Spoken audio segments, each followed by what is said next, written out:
समय एक सीधी रेखा नहीं है। समय एक चक्र है जो चलता रहता है।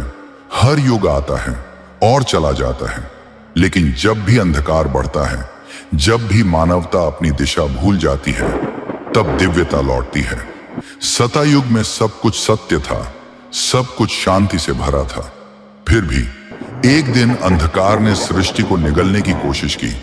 हैग्रीव नामक असुर वेदों को चुरा कर ले गया। ब्रह्मा भ्रमित हो उठे, सृष्टि का संतुलन डगमगाने लगा। तभी आकाश में प्रलय की आहट सुनाई दी और विष्णु प्रकट हुए मत्स्य रूप में। जलराशि को चीरते हुए उन्होंने वेदों को वापस लाया। जीवन एक बार फिर चल पड़ा, लेकिन यहीं से आरंभ हुआ देवताओं और असुरों का संघर्ष।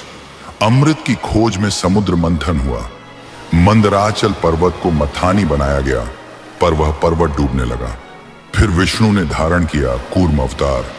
कछुए की भांति सागर के तल में गए और पर्वत को अपनी पीठ पर संभाल लिया। लेकिन अंधकार का स्वरूप बदला। अब असुर हिरण्याक्ष ने धरती को पाताल में खींच लिया। सब कुछ डूब रहा था।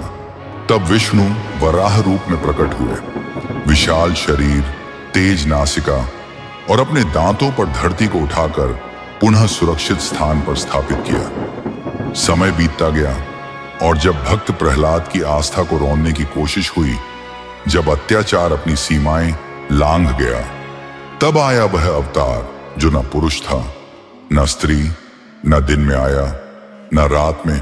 वो एक गर्जना थी जिससे स्तंभ फटा और प्रकट हुए नरसिंह। उनकी आंखों में आग थी, हृदय में न्याय, और अंत हुआ अत्याचार का। सतयुग समाप्त हुआ, त्रेता युग ने दस्तक दी। अब राजाओं का युग शुरू हुआ। राजा बलि न्यायप्रिय लेकिन घमंडी। उनका घमंड आकाश छूने लगा। फिर विष्णु आए एक छोटे ब्राह्मण बालक के रूप में। नाम था वामन।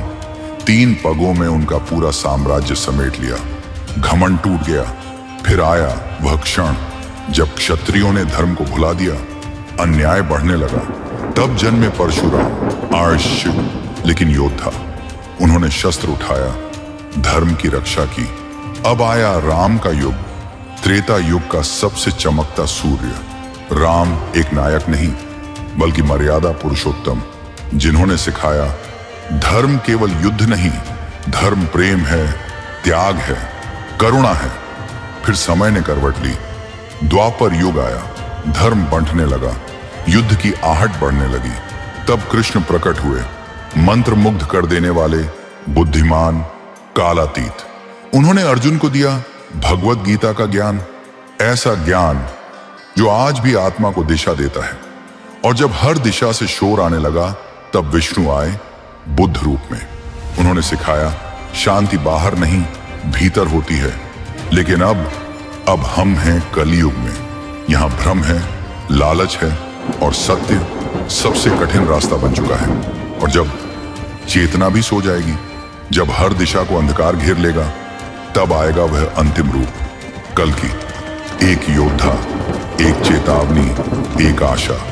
ये सिर्फ कहानियां नहीं है, ये संकेत हैं, चेतावनियां हैं कि जब भी मानवता भटकती है, दिव्यता लौटती है।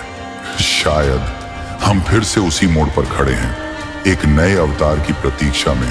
अगर आप भी इन कहानियों में सत्य की झलक देखते हैं, तो इस यात्रा में हमारे साथ जुड़िए। सब्सक्राइब कीजिए दी लॉजिकल ज्ञान को और दिव्यता की खोज जारी रखिए।